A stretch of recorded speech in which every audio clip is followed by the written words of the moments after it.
Eu vou começar a fazer vídeos sobre filosofia da tecnologia para compartilhar aquilo que eu estou aprendendo sobre esse assunto, filosofia da tecnologia.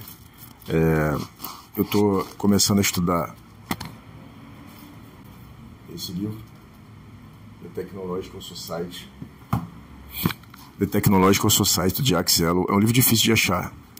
É tipo um livro raro aqui que eu tenho, daqueles que não saem de casa, né? Nunca, né? Que fica sempre dentro de casa para não perder. E é um livro que eu já li, mas agora eu vou estudar. E eu vou estudar e vou compartilhar aqui o que eu aprendi, o que eu entendi, pelo menos, o que eu acho que eu entendi, né? Que não é um assunto trivial. E hoje eu quero falar sobre um assunto especialmente, que é sobre a diferença entre técnica e máquina, né?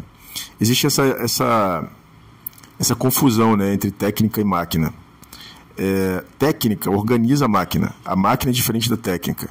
Então, por exemplo, um elevador. O elevador ele tem uma cabine, tem uma porta, tem o controle, tem o cabo, tem o motor que enrola o cabo. Isso tudo são componentes de um elevador. Um elevador é uma máquina, certo?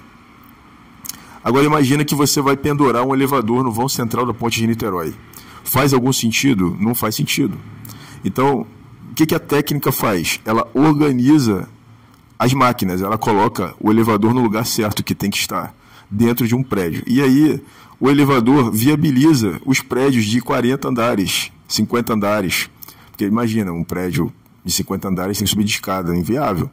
Mas o elevador viabiliza isso. Então, o elevador em si é uma máquina, mas ele se torna um componente de uma outra tecnologia que é um edifício de 50 andares. E a técnica que faz isso, né?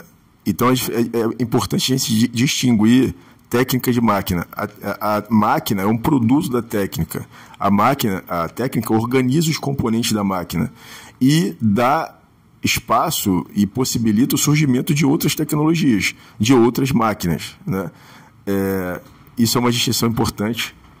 Esse camarada, o Jacques Ellul, fala sobre o fato de que... Estou lendo aqui minhas anotações aqui. Técnica transformou... Sim.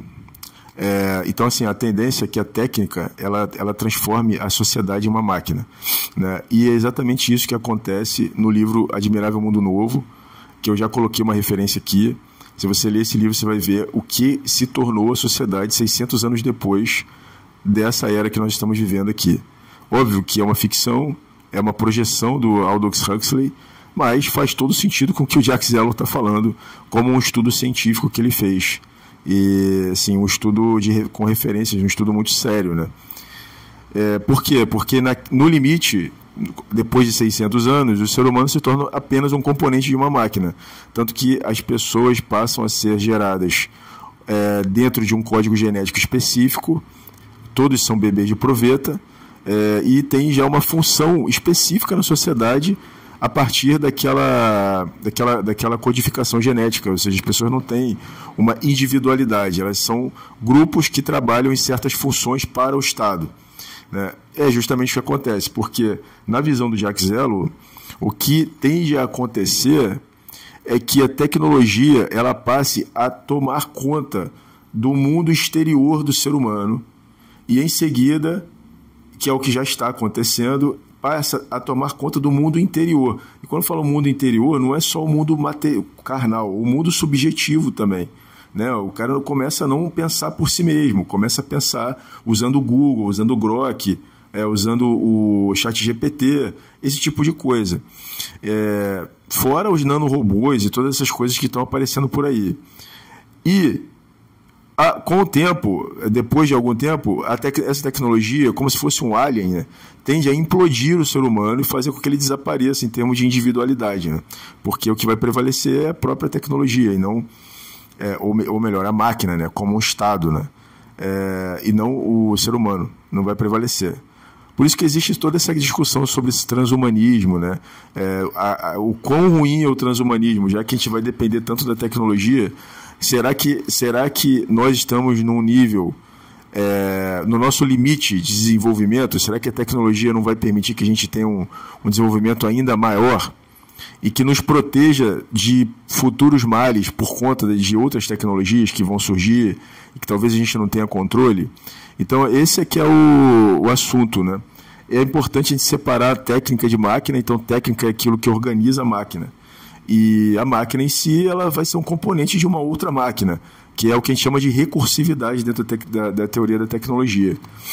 Né? Eu vou voltar a falar sobre isso, mas basicamente eu queria só deixar um assunto também, que é a questão da racionalidade. Né? A técnica, ela é muito baseada na racionalidade.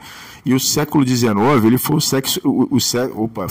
Sexo também, né? Teve muito sexo no século XIX também, e ainda tem hoje em dia. Foi o século da racionalidade. E junto com a racionalidade veio o materialismo, né? Então, o mundo que a gente está vivendo hoje, quanto mais tecnológico ele se torna, pelo menos essa é uma opinião minha, já não tem nada a ver com o Jacques Zello, baseado no que ele diz, é um mundo mais materialista. Quer dizer, fica cada vez mais difícil para o ser humano se interiorizar, né? Olhar para dentro de si mesmo e descobrir o potencial gigantesco que ele tem dentro de si. Porque tem tanta coisa do lado de fora para ele explorar, para ele descobrir com a tecnologia exterior, que ele esquece de olhar para dentro, né? Então, essa técnica, ela ao mesmo tempo nos ajuda, mas é também uma vilã, porque faz a gente se perder. Isso são coisas que eu vou falar bastante aqui, eu pretendo falar.